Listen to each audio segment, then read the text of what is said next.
Buenas tardes.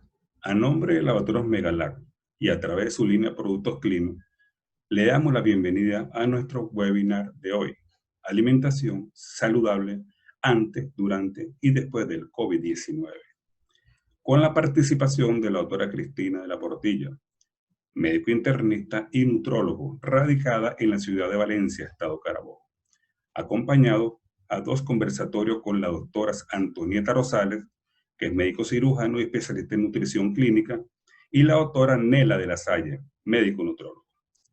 Bueno, buenas tardes, muchas gracias por la invitación a Megalab. Bueno, aquí tenemos para comenzar sus productos, complejos vitamínicos Grausin, complejo vitamina B, vitamina C, Bonaven, Lactivon, Umbrella, Ferganic-Folic, Orly Diet. Mi charla se va a tratar el día de hoy sobre alimentación saludable antes, durante y después del COVID-19. ¿Cómo era la alimentación del siglo XXI antes que todo esto ocurriera? Pues teníamos dos vertientes, o personas que se alimentaban de manera muy saludable, que no era todo el mundo, y personas que estaban dedicadas a pues, comer una alimentación que no era muy saludable. Gracias a Dios teníamos las dos opciones y las personas simplemente podíamos elegir, unos con más posibilidades que otros, pero sin embargo podíamos elegir. Esta alimentación del siglo XXI se caracteriza por ser una dieta elevada en proteínas de origen animal, grasas, y rica en azúcares refinadas, dejando atrás lo que es la alimentación, la educación alimentaria, la cultura alimentaria de cada pueblo. Luego la alimentación es escasa en fibras, vegetales y granos, elevadas en sal, muchos alimentos procesados, comidas preparadas, precocidas, predisponen a la población, como bien sabemos, a padecer enfermedades crónicas no transmisibles, como son la hipertensión arterial, el ACV, el infarto y la diabetes mellitus. Estos hábitos incorrectos, pues todos predisponen a estas enfermedades que, como ya sabemos, pues ahorita tienen mucha validez, ya que son factores que predisponen a la comorbilidad y a la morbilidad del COVID-19.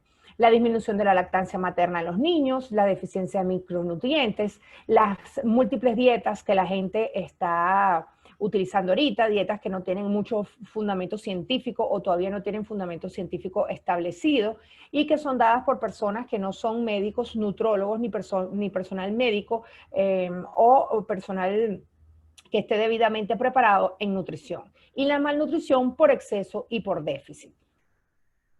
Ahora tenemos en Venezuela otra realidad, que a través de la encuesta de condiciones de vida que se realizó en el año 2019 y 2020, tenemos que Venezuela, el 60% de la población, no llega a consumir el mínimo requerido, que son 2.000 calorías diarias.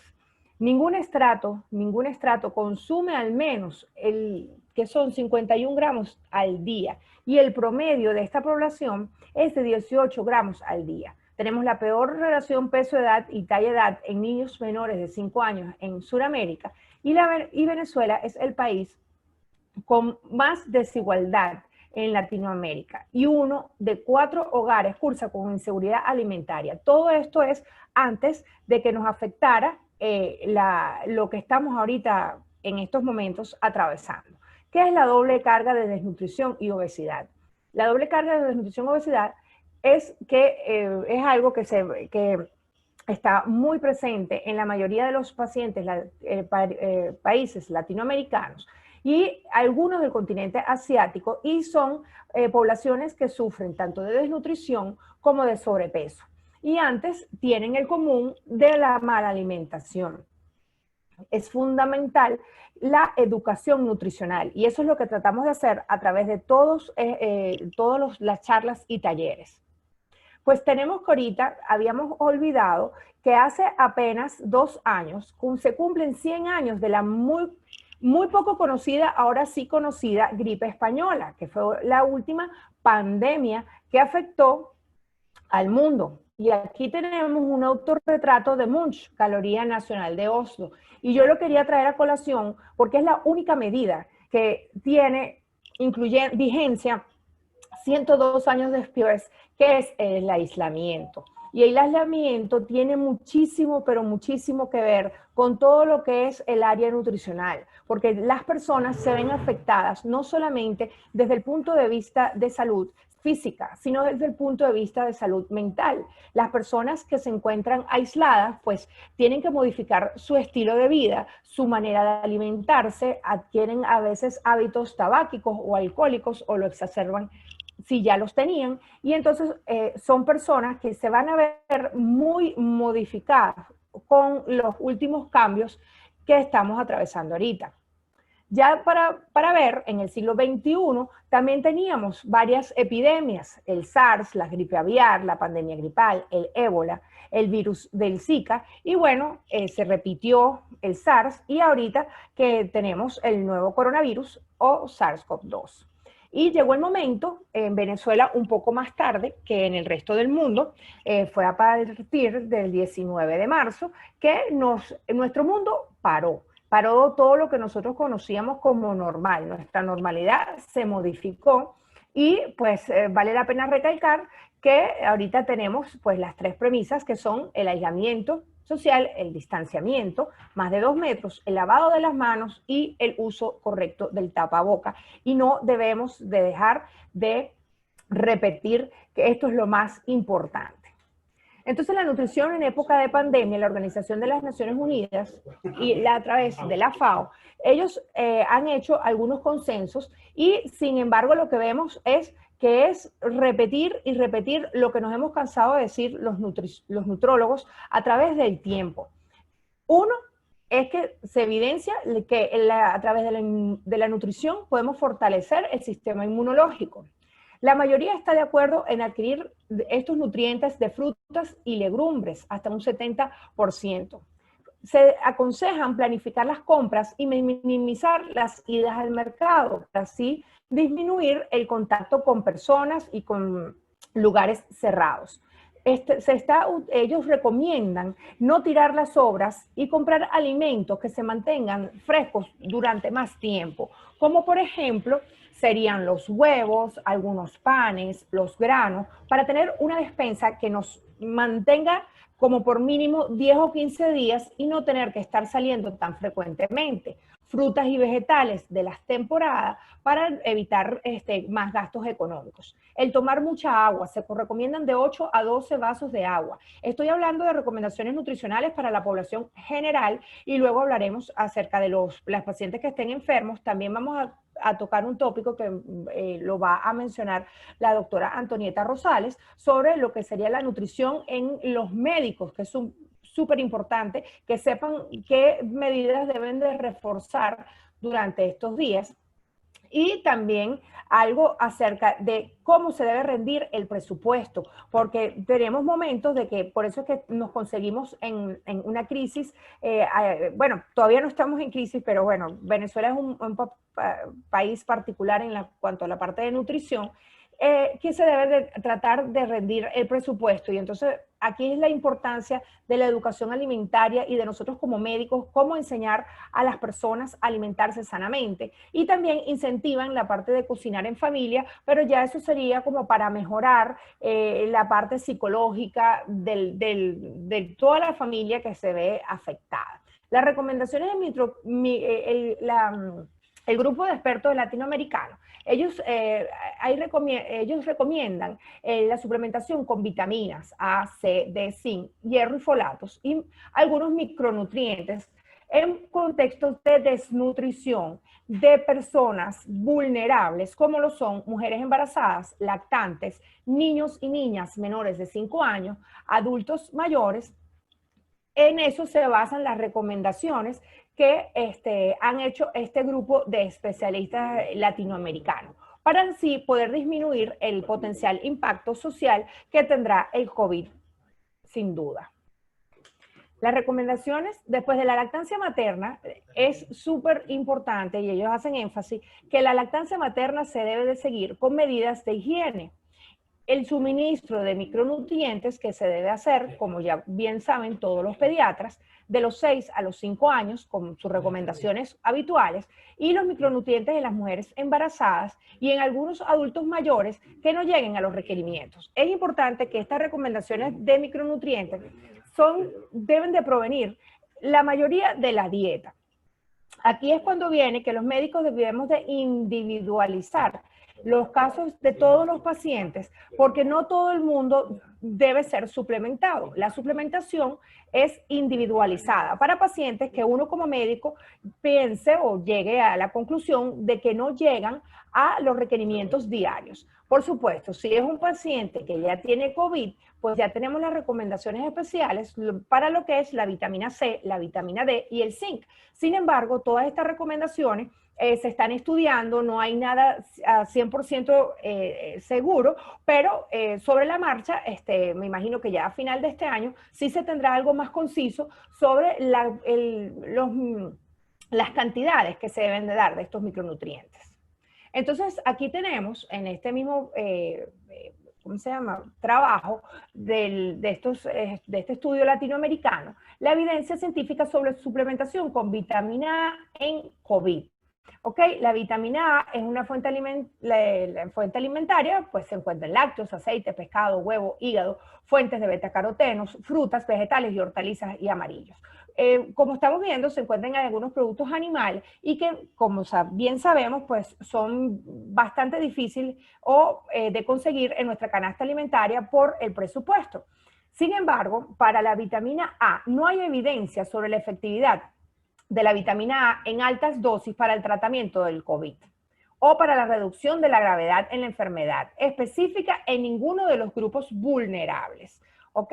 Sin embargo, dado que la suplementación con vitamina A puede acelerar la recuperación, reducir la gravedad y prevenir episodios posteriores de infecciones agudas del tracto respiratorio en niños, que ha demostrado disminuir la mortalidad y la morbilidad y malnutrición en países con elevada prevalencia de deficiencia. Se recomienda prevenir la deficiencia en contexto de desnutrición, en individualizar el paciente. La campaña masiva de suplementación universal con vitamina A es bien conocida. Para las mujeres embarazadas, lactantes, niños y adultos mayores, pues son las recomendaciones diarias, las bien conocidas y que se recomiendan de que se deban adquirir de la dieta. Sin embargo, si nosotros pensamos que son mujeres embarazadas, niños, adultos mayores, que estén en un económicamente muy mal o tengan alguna patología de base que no pueden llevar a los requerimientos diarios, ahí es cuando debemos de pensar en la suplementación. Luego tenemos la evidencia sobre la vitamina C. La vitamina C se encuentra en cítricos, naranjas, mandarinas, limones y otras frutas, lechosa, fresa, hortaliza, pimentones rojos, brócoli, tomates y en alimentos fortificados. Con la vitamina C todos sabemos que son vitaminas hidrosolubles y que juegan un papel importantísimo en el cuerpo para disminuir el riesgo de infecciones respiratorias. Con la vitamina C también sabemos que favorece la producción del colágeno, que tiene que ver en la absorción del hierro y es súper importante obtenerlos de la dieta diaria. Si estos pacientes o también los pacientes que ya están enfermos, que tienen astenia, que no quieren comer, pues sería bueno pensar en lo que es la suplementación. En cuanto a la suplementación, se dice que ya por encima de 100 hasta los 2 de 100 miligramos, hasta los 2 gramos, hay estudios de de las indicaciones para los pacientes. Y sí, hay muchísimos estudios, como verán posteriormente, de varias revistas, de la Nutrients, del Lancet, que hablan a favor de la utilización de la vitamina C. Sin embargo, lo que nos debe de quedar claro es que la mayoría debe ser conseguido por la dieta, ¿ok? Y si pensamos individualizar por paciente, pues suplementar. Sobre todo ahorita aquellas personas que son de mayor riesgo, que tienen mayor probabilidad de presentar COVID o personas que estén más cerca de pacientes que puedan tener COVID. Luego tenemos la vitamina D. Con la vitamina D ocurre más o menos lo mismo. Se sabe que la vitamina D depende de la ingesta, pero también depende de la exposición solar.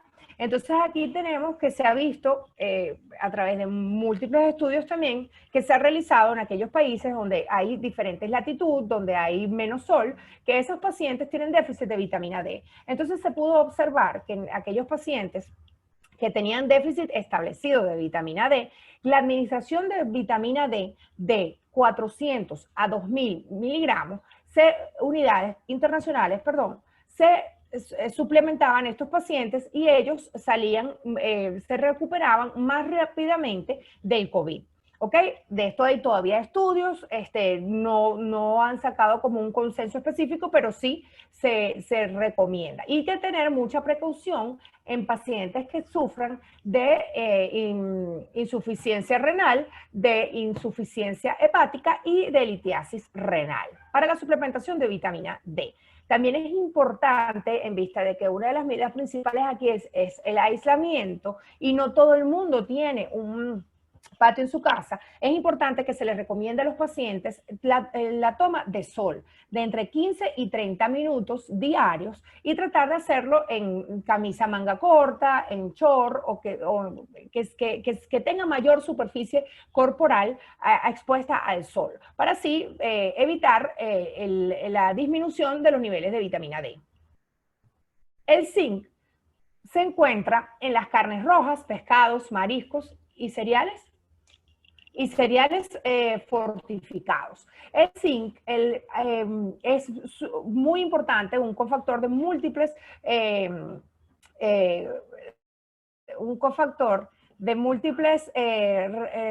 no, todavía no. Ajá. Disculpen. El zinc es un cofactor de múltiples reacciones bioquímicas a nivel celular. El aumento de la concentración intracelular de zinc puede inhibir la replicación de varios virus. Recientemente se ha asociado a la reducción de la intensidad de la infección por SARS. Es importante que sepamos que no hay ningún suplemento que evite que la persona se infecte de COVID, pero sí pueden, por lo menos se ha visto que la vitamina C disminuye de un 18 a un 20% la duración. ¿Ok? Lo mismo sucede con el zinc. El consenso es seguir las recomendaciones del grupo internacional que considera que las personas, generalmente en los países latinoamericanos, incluyen alimentos ricos en zinc, como es el maíz, el arroz, los granos, y evitar alimentos que interfieran con la absorción del mismo. ¿Ok? En mujeres, niñas y niños y adultos mayores, que son las personas vulnerables o con riesgo de desnutrición durante esta epidemia, pues garantizar su consumo diario y suplementar aquellos casos sin exceder la dosis máxima, solamente en aquellos casos extremos que pensemos que deban ser suplementados. Ahora, también tenemos suplementación con micronutrientes, es decir, con polivitamínicos, a donde encontramos vitamina A, D, E, C, el complejo vitamínico, vitamina B, todas las vitaminas B, B1, B2, B3, B6, B12, el ácido fólico, el zinc, el hierro, el cobre y el selenio. Se dice que la entrega de micronutrientes múltiples es recomendada en el contexto de desnutrición y deficiencias de micronutrientes. Importante el médico siempre descubrir lo que es la deficiencia de micronutrientes, el hambre oculta. Recordar que una persona puede tener un índice de masa corporal normal y estar presentando déficit de micronutrientes, que al final también van a influir muchísimo en la calidad de vida de esas personas. Ante la pandemia por COVID, se recomienda el uso de suplementos micronutrientes para asegurar suministro adecuado a poblaciones con alta prevalencia de deficiencias nutricionales, donde se haya interrumpido la distribución de alimentos, especialmente mujeres embarazadas y en periodo de lactancia. Todas las personas que sean vulnerables o que estén enfermas y uno considere que por la astenia, pues no se vayan a alimentar bien, pueden estar bien indicadas. El hierro. El hierro es un micronutriente esencial para el crecimiento y desarrollo de los niños y sabemos que es súper importante el hierro en las etapas tempranas de la vida, pero también los adultos. Entonces ellos hablan que la suplementación con hierro puede prevenir el desarrollo de la anemia. Hay que saber diagnosticar anemia, porque uno vea una persona que esté con un índice de masa corporal normal, no tenemos por qué no pensar que tenga anemia. Puede tener déficit de ácido fólico o de hierro, puede tener una anemia microcítica hipercrómica o los dos por separado. Y por ende, deficiencias en el sistema inmune que podían incrementar la propensión a infecciones, sobre todo en niños y mujeres embarazadas. Las poblaciones vulnerables siempre tenemos que atacarlas y estar pendientes de ellas. Los pediatras, los ginecostetras y los internistas, evidentemente, por tratar personas vulnerables y más en estos tiempos. La suplementación con hierro en adultos mayores también puede prevenir la anemia y sus consecuencias asociadas, que aumentan el riesgo de morbilidad, discapacidad, baja calidad de vida, enfermedades neurológicas y cardiovasculares. Así que es muy importante ver si estos pacientes tienen déficit de este micronutriente y, por supuesto, suplementarlo si no lo puede adquirir de la dieta. Entonces aquí tenemos varios trabajos, ¿verdad? A donde podemos ver que la suplementación de la vitamina D disminuye el riesgo de infecciones respiratorias. Y lo mismo se han estudiado en otras enfermedades, pero se trasladan también al COVID. Entonces, por eso es que se indica la vitamina D como un suplemento en pacientes con COVID. Y también disminuye la duración de la enfermedad. Tenemos que también han visto que el rol de la vitamina D en prevenir la progresión y la severidad. Ocurre lo mismo que estábamos hablando con la vitamina C. En cuanto es importante el estado óptimo nutricional de los pacientes es un factor de protección contra las enfermedades virales, y hablan de la vitamina A, de la vitamina B, de la B12, de la C, de la D, de la E, de los folatos y de todos los micronutrientes. O sea, es importante que enfrentemos esta enfermedad, si estamos sanos, empezarnos a alimentar mejor. Si estamos padeciendo la enfermedad, no descuidar la nutrición. Si somos médicos, estar pendiente además de los medicamentos, de la nutrición de esta persona, se está alimentando, se está hidratando bien. Y también importante, nosotros como médicos nos estamos alimentando bien, nos estamos protegiendo bien. ¿Qué medidas podemos tener para, si bien sabemos que este virus no lo podemos evitar, por lo menos que su duración sea menor y que su gravedad también? También tenemos a la quercetina, que es otro flavonoide, y la vitamina C, ¿verdad? Siempre nos están hablando acerca de estos dos micronutrientes. Y por último, hay un estudio en Wuhan que lo van a terminar ahorita en septiembre sobre elevadas dosis del uso endovenoso de vitamina C. Están estudiando 24 gramos endovenosos diarios. Es bastante elevado, pero se ha visto que ha tenido bastante mejoría en el pronóstico de estos pacientes y en cuanto a la evolución de los mismos. Tenemos como último ítem nutricional que quiero tocar yo antes de que mis dos colegas, que la doctora María Lasalle y la doctora Antonieta Rosales, quería que ellas dos van a ayudarme un poquito más aquí, a colaborarme, a hablar acerca de la parte de microbiota, y aquí es donde vemos en este último trabajo que quiero presentarles que el uso de los probióticos disminuye la curva de la pandemia del coronavirus, y es súper importante la utilización de los probióticos. Sobre todo se están utilizando mucho en aquellos pacientes que tienen manifestaciones gastrointestinales con el COVID, y es importante saber de dónde los podemos obtener, que los podemos obtener naturalmente sin tener que estar gastando más en medicina. Entonces yo, antes de darle la palabra a Antonieta Rosales, que les va a hablar acerca de la nutrición para nosotros como médicos, qué debemos de saber, cómo debemos alimentarnos, ¿verdad? Darle las gracias, ¿verdad? Y saber que como conclusión debemos alimentarnos como siempre hemos dicho. Como siempre los nutrólogos hemos hablado de la dieta variada,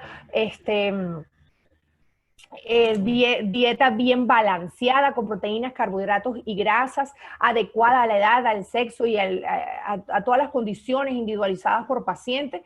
Y bueno, y ahorita pues tener con estas precauciones con el coronavirus y bien sabiendo que todas estas recomendaciones pues mejoran a aquellos pacientes diabéticos, hipertensos, obesos y que son los que tienen mayor comorbilidad, que estamos en un buen momento para de repente comenzar a aprender a alimentarnos y así, así estos pacientes y podemos tener un mejor pronóstico y hemos aprendido algo, obtener algo bueno de esta pandemia. La nutrición es la gran olvidada y sin embargo nos damos cuenta que está en todas las enfermedades. En las crónicas ya lo sabíamos y ahorita en las agudas pues ya estamos viéndolo. Así que bueno, muchísimas gracias. Ahorita viene la doctora Antonieta Rosales. Antonieta, ya puedes hablar.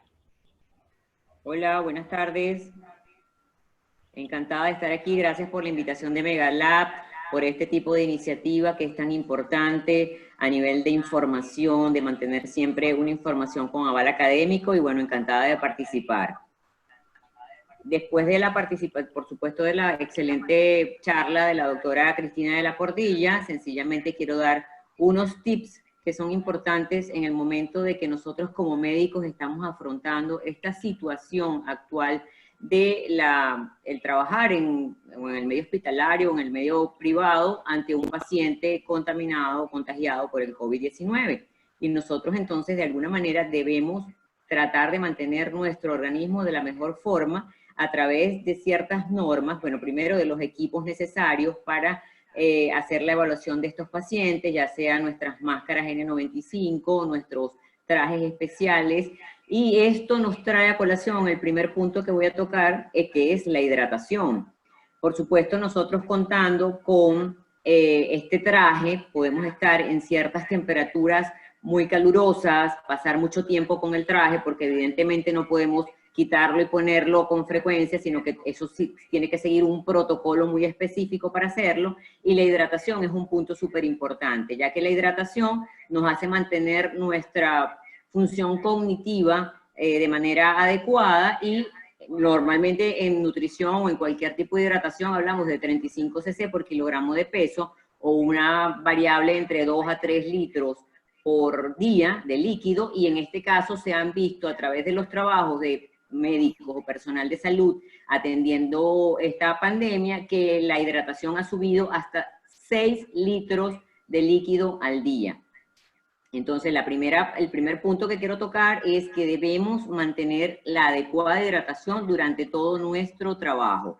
Por otra parte, la cafeína, que es una sustancia que tenemos tendencia los médicos a utilizar frecuente en nuestras horas de trabajo, debemos medir el consumo a máximo 400 miligramos de cafeína al día. Esto estamos hablando, si hablamos de tazas de café negro, máximo a 4 tazas al día. Por otra parte, suplementos nutricionales. Hay muchos trabajos, tanto en pandemias anteriores como en la del COVID-19, que hablan de que deberíamos tomar 3 suplementos básicos como parte de nuestra dieta diaria, que serían la vitamina C, que ya lo habló la doctora Cristina, que deberían ser entre 1 gramo o 2 gramos máximo al día, preferiblemente la toma de esta vitamina C en 2 dosis, puede ser 1 gramo en la mañana y 1 gramo en la noche. El consumo de vitamina D entre 1000 a 2000 unidades internacionales al día, y el consumo de zinc, que sería, hablando más o menos en dosis, hasta 40 miligramos al día.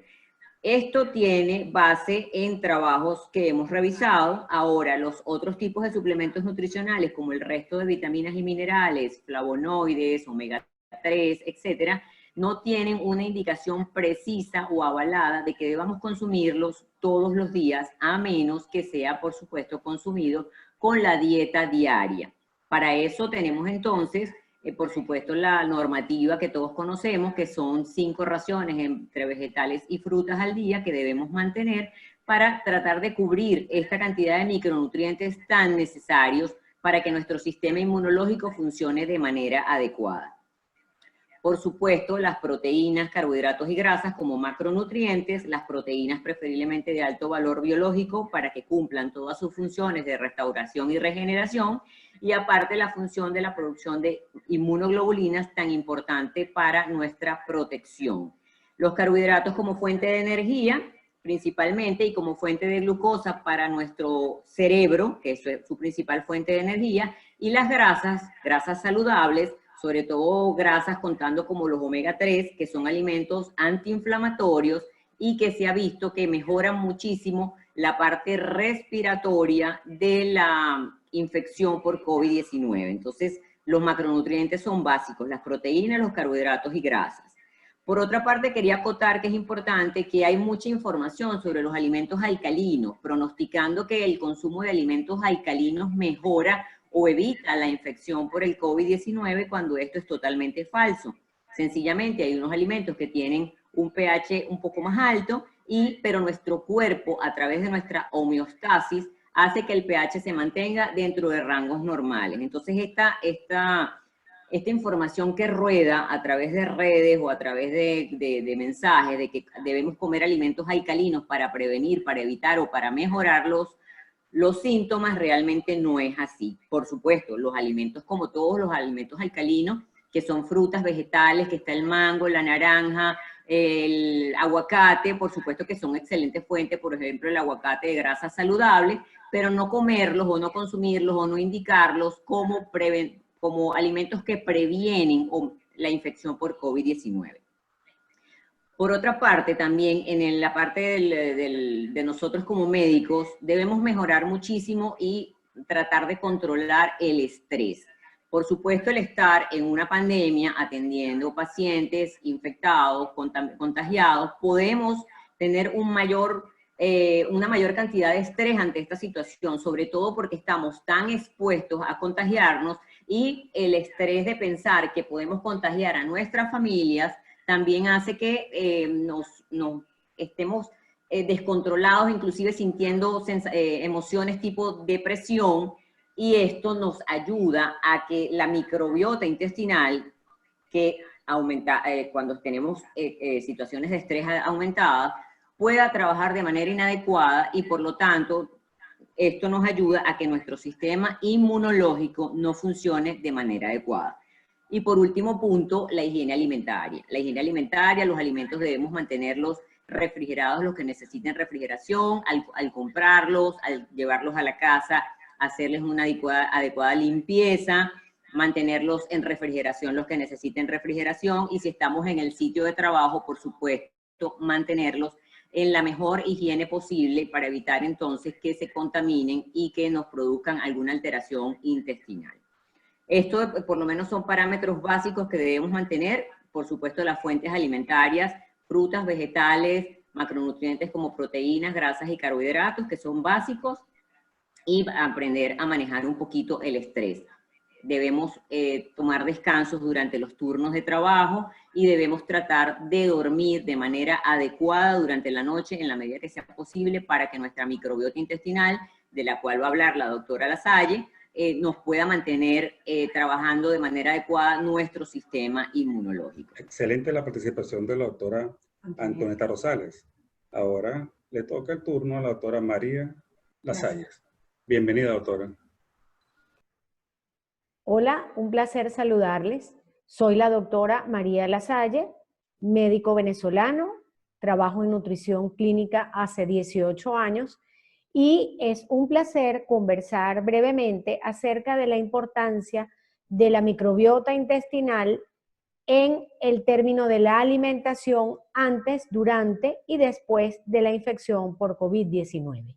Como es bien sabido, la microbiota intestinal es el conjunto de microorganismos, bacterias, hongos, arqueas y parásitos que conviven de forma sinérgica en nuestro organismo y que pueden formar parte de nuestra piel, los orificios de conducto auditivo, orificios nasales, vagina, el ano y, por supuesto, en donde está mayor proporción de la microbiota, que es en nuestro intestino.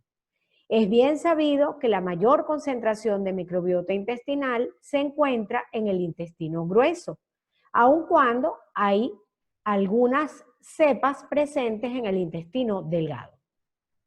Las funciones de la microbiota intestinal son fundamentales para el mantenimiento de la homeostasis corporal y de un estado de salud y de balance de las funciones corporales, en definitiva, lo que llamamos el bienestar.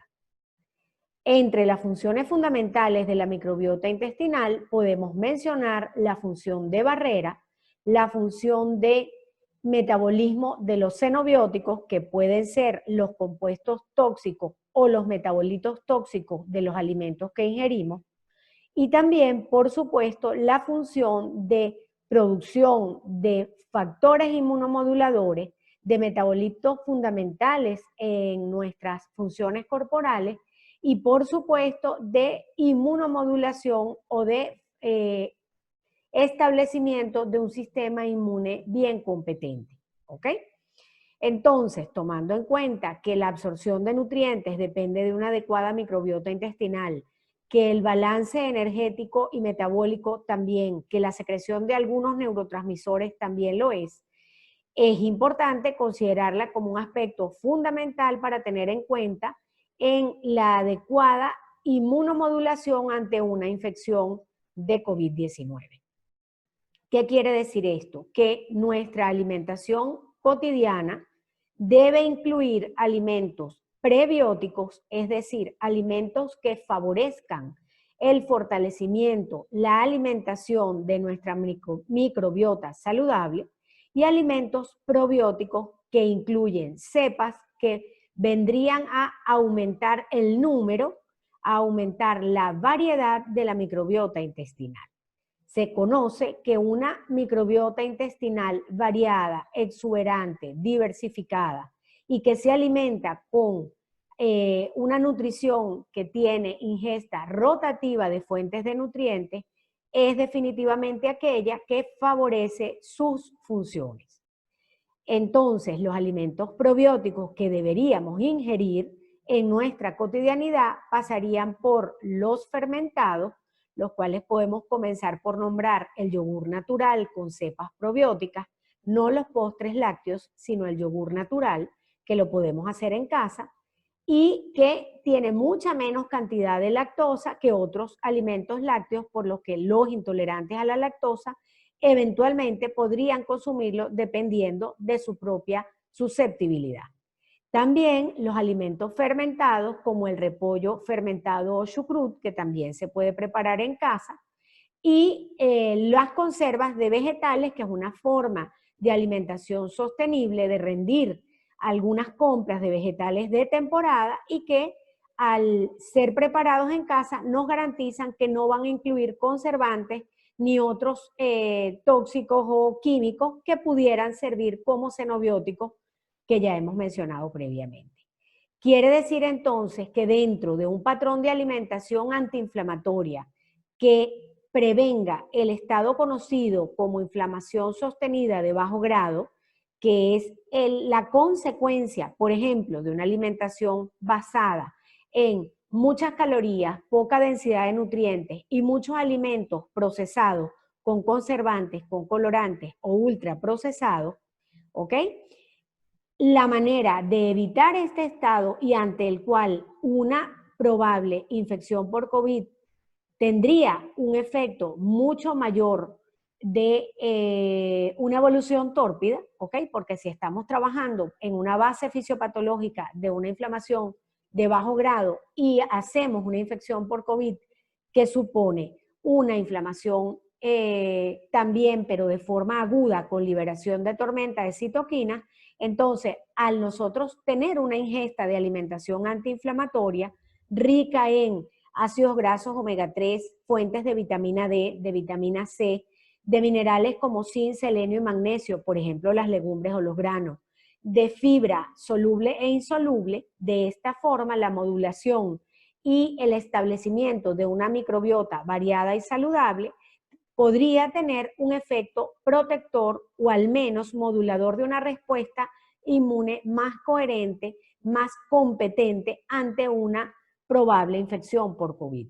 También durante la patología, la infección activa de COVID, es fundamental adecuada ingesta de nutrientes, una adecuada hidratación y sin duda un mantenimiento de una microbiota saludable, sobre todo porque los fármacos que se emplean en el tratamiento de COVID pudiesen tener efectos sobre la microbiota intestinal, en particular la dexametasona o la prednisona y los antibióticos y, por supuesto, eventualmente si se usa, la ivermectina.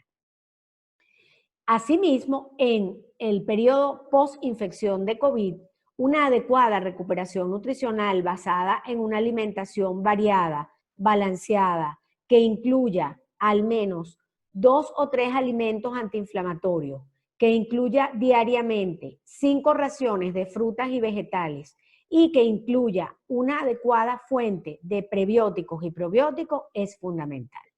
También se conoce que desde el punto de vista de equilibrio de microbiota intestinal, hay algunos micronutrientes que tienen un papel fundamental. Entre ellos podemos mencionar la vitamina D, los micronutrientes mencionados como oligoelementos, zinc, selenio, magnesio, la vitamina C, los ácidos grasos omega 3, ¿ok? Y también el adecuado balance calórico, porque definitivamente cuando tenemos una alimentación muy rica en calorías, pero baja en densidad de nutrientes, va a haber un desequilibrio de la microbiota intestinal, favoreciendo cepas que son proinflamatorias. Se conoce que hay algunos tipos de microbiota que se asocian con patologías crónicas no transmisibles. Se conoce que, por ejemplo, hay algunas bacterias que favorecen o que si se encuentran en sangre o si predominan en la mucosa intestinal, ¿verdad? Son marcadores precoces del desarrollo, por ejemplo, de obesidad o de diabetes o de riesgo cardiometabólico incrementado. ¿Ok? En el transcurso de la conversación también de seguro usted se preguntará cuáles serían los casos en los cuales estaría, sin relación al COVID-19, indicado los suplementos probióticos, no solamente la alimentación rica en pre y probióticos y de corte antiinflamatorio.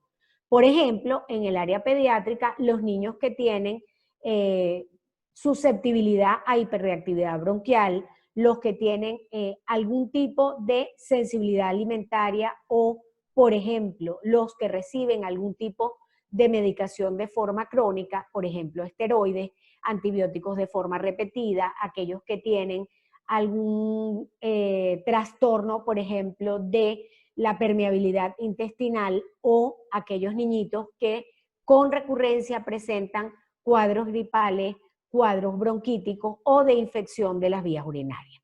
Y, por ejemplo, en los pacientes adultos mayores, aquellos con polifarmacia, casi todos, ¿ok? Porque se conoce que algunos medicamentos pueden alterar la función de barrera o el adecuado balance de microbiota innata o microbiota nativa, aquella que está contigo y que se ha formado a lo largo de toda tu vida.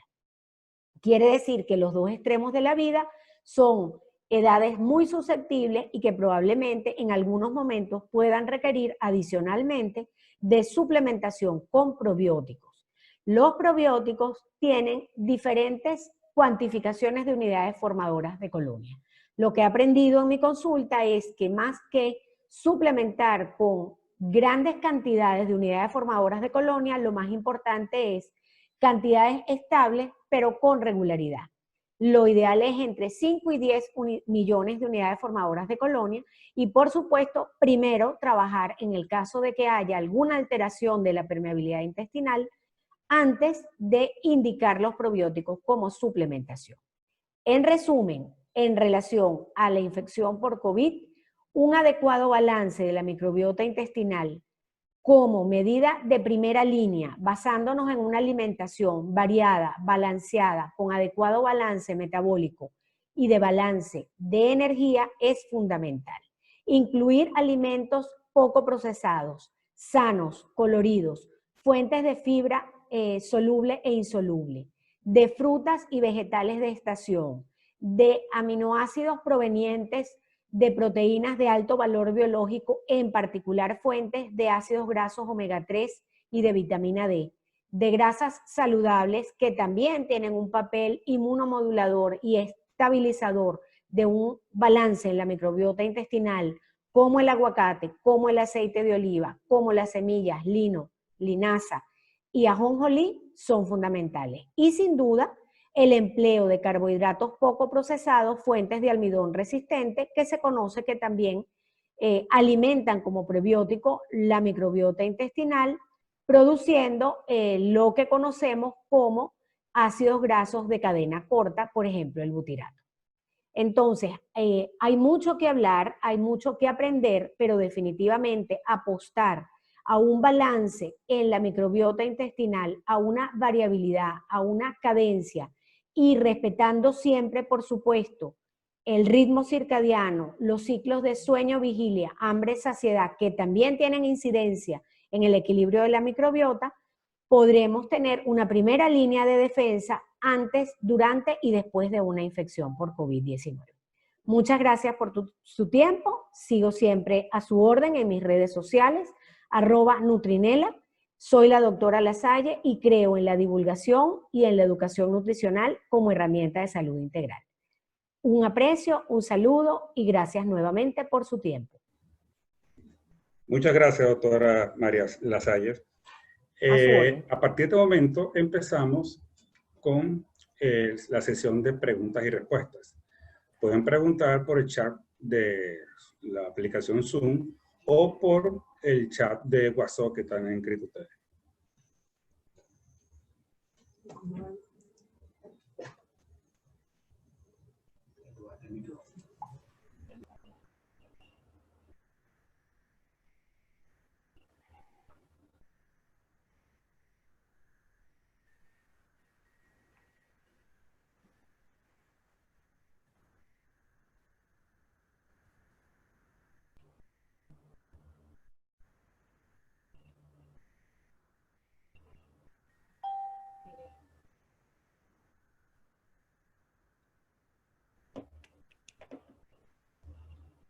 Andreina, activa el chat.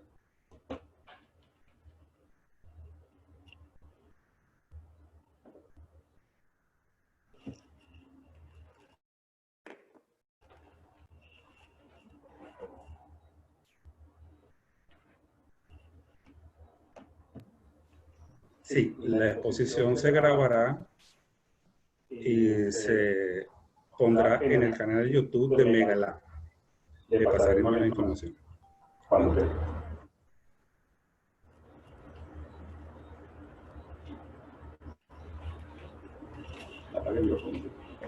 Buenas tardes, yo puedo contestar dos preguntas que entiendo están haciendo con respecto a los prebióticos y los probióticos.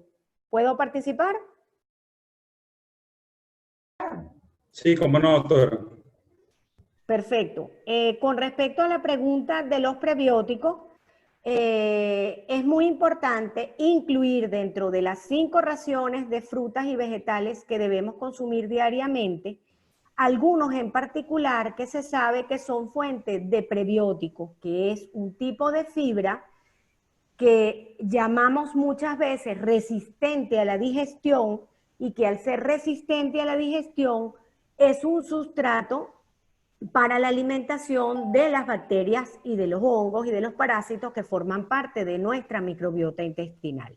Entre ellos podemos mencionar el ajo porro, el celery, el cebollín, la cebolla, los espárragos y por supuesto las crucíferas, ¿ok? Esto no elimina el uso de otro tipo, por ejemplo, de vegetales y dentro de las frutas, sobre todo, el cambur, la naranja, la mandarina y si es posible, la manzana por la pectina.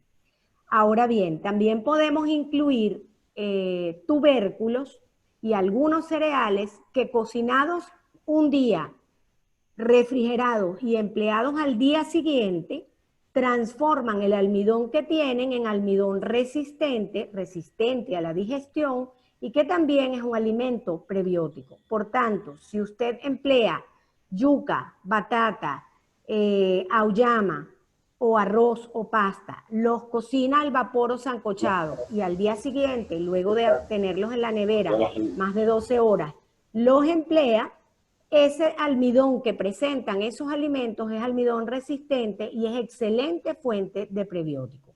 Recordemos que debemos optar siempre por opciones naturales y poco procesadas. Y con respecto a los probióticos, los que contengan lactobacilos y bifidobacterias, por ejemplo, el yogur natural, el repollo fermentado y algunas presentaciones como las conservas de vegetales. De ser necesario, también se podrían implementar tomar suplementos de probióticos, ¿ok? Que incluyan básicamente 3 cepas de lactobacilos y 2 cepas de bifidobacterias, ¿ok?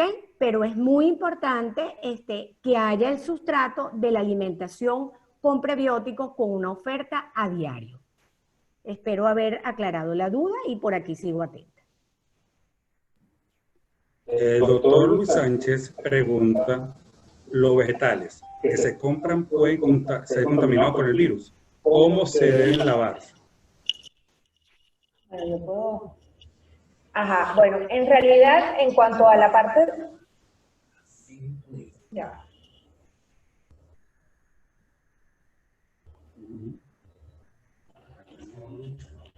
En realidad, en cuanto a la parte de la limpieza de los alimentos, pues se dice que tiene que ser la limpieza igual que veníamos haciendo antes del COVID. Mucha agua, agua y vinagre, tener precaución cuando lo vamos a dar. En realidad, no hay nada 100% descrito de que se transmita a través de los alimentos ni a través de la manipulación de los alimentos.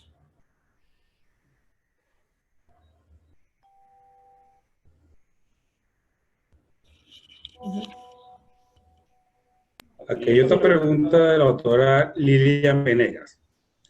¿Por cuánto tiempo se deben usar los probióticos? ¿Y están indicados en todas las edades? Tanto. Excelente. Con respecto a las edades, ese es un punto bien importante, ¿ok? Porque básicamente conocemos, por ejemplo, que en nuestros adultos mayores la polifarmacia es una de los factores que más puede alterar la microbiota intestinal. También todas las edades que incluyan comorbilidades de enfermedades crónicas no transmisibles que tienen como base común la inflamación crónica sostenida es un factor que altera la microbiota intestinal.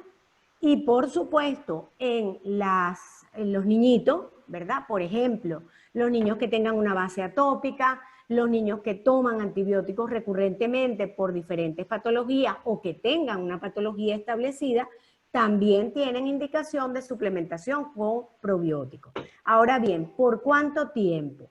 Se conoce que regenerar la microbiota intestinal alterada por todas estas patologías podría tardar de 8 a 12 semanas tomando las dosis adecuadas. Ahora están viniendo suplementos que tienen más de 10 millones de unidades formadoras de colonia. Mi experiencia es que bajo una condición de una mucosa intestinal inflamada es mejor trabajar dosis moderadas que dosis muy altas. Es decir, de 5 a 10 millones de unidades formadoras de colonia sería la dosis adecuada. Y por el tiempo que ya he mencionado. Y siempre asociando con alimentación con prebióticos.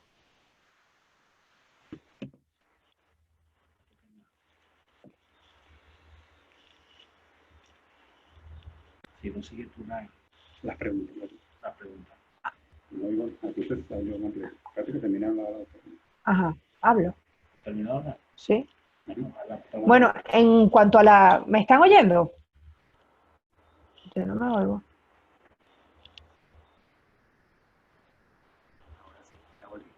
Vuelve, Douglas.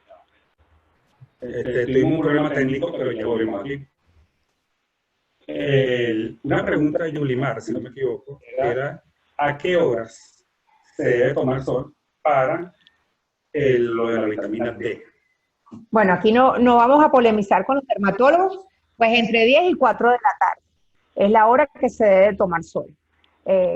No hay ningún problema con tomar sol a esa hora. Lo importante es que sea entre 15 y 30 minutos diarios. Y sobre todo ahorita que estamos, a pesar de que vivimos en un país que hay mucho sol, pues como estamos saliendo menos y nos estamos exponiendo menos, pues debería ser así como religiosamente aunque sea 15 o 30 minutos que nos expongamos al sol entre las 10 de la mañana y 4 de la tarde, que son las horas que nos recomiendan los dermatólogos.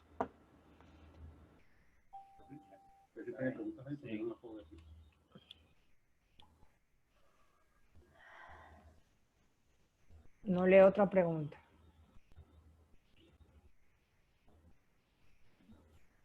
Aquí hay una pregunta por el chat de WhatsApp. Buenas tardes. Alimentos que contienen prebióticos y suplementos de ellos, por favor. La doctora Carmen. Buenas tardes. Bueno, vuelvo a comentarles que los alimentos que incluyen prebióticos podemos mencionar dentro de los vegetales las crucíferas como el coliflor, el brócoli, también la cebolla, el ajo porro, los espárragos, el cebollín, el celery, y debemos incluir además vegetales de varios colores, de 2 o más colores, porque las vitaminas y micronutrientes que estos incluyen potencian la absorción de estos prebióticos. Asimismo, los tubérculos y algunos cereales como el arroz y la pasta de cocción del día anterior son fuente de almidón resistente, asimismo el plátano verde, y ese almidón resistente actúa también como un prebiótico muy potente que favorece que nuestra microbiota intestinal lo emplee como combustible. Alimentos de la cotidianidad como fuente probiótica estaría el yogur natural de buena procedencia y adicionalmente algunos fermentados, dentro de los que podemos mencionar el chucrut o repollo fermentado, que se puede hacer perfectamente en casa, asimismo la kombucha, el kefir y las conservas de vegetales fermentados que también se pueden hacer en la casa. Excelente. Hay una pregunta muy importante por aquí de Elizabeth. Buenas tardes. Dosis de la vitamina D y zinc. ¿Y cuánto tiempo se indica? Bueno, la dosis de la vitamina D se recomiendan entre 400 a 2.000 unidades diarias, con dosis máximas de 4.000 al día. ¿Ok? El tiempo puede ser por 3 meses, suspender y luego iniciar nuevamente. Con respecto al zinc, en cuanto al zinc, pues tenemos que individualizarlo si son niños, mujeres embarazadas o en adultos, y no superiores a 40 microgramos.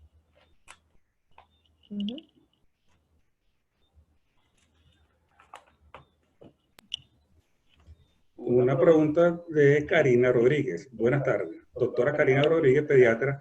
Quisiera saber indicación de probióticos en pediatría y cuáles serían las cepas más recomendadas. Muy bien, doctora Karina, excelente. Las cepas más recomendadas son básicamente lactobacilos y bifidobacterias. Y en cuanto al lactobacilo, se conoce que las cepas Rhamnosus y K6 son muy importantes porque son 2 de las cepas que mantienen mejor calidad de indemnidad de la mucosa digestiva. Recordemos que mientras más indemne es la mucosa, los procesos de absorción, la función de barrera y defensa va a ser más eficiente también. Y con respecto a, no recuerdo la segunda parte de la pregunta, por favor, si me la repite. ¿Indicación en pediatría?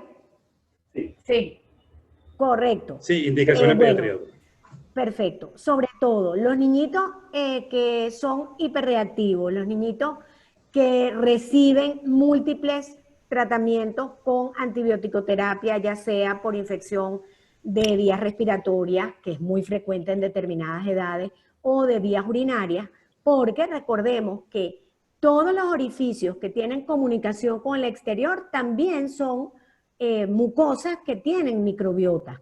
Siempre hablamos de la microbiota intestinal porque gran parte, el porcentaje mayor está allí, pero recordemos que ano, vagina, orificios nasales, los orificios del conducto auditivo tienen una microbiota que es particular y que también en la medida en que la alimentación permita que haya un equilibrio en toda la microbiota, también su función de barrera en las diferentes partes de nuestro organismo va a estar adecuada. Entonces, en todos los niñitos que tienen infecciones diarreicas, por supuesto que hay que suplementar con probióticos. Los que reciben antibiótico-terapia, se conoce que inclusive deberían tomar probióticos antes de comenzar el antibiótico y hasta 4 o 5 días después de haberlo terminado y enriqueciendo su alimentación con prebióticos. Y si es más de 2 episodios al año que se emplea antibiótico-terapia, deberían hacerse esquemas de 3 meses al año de suplementación preventiva.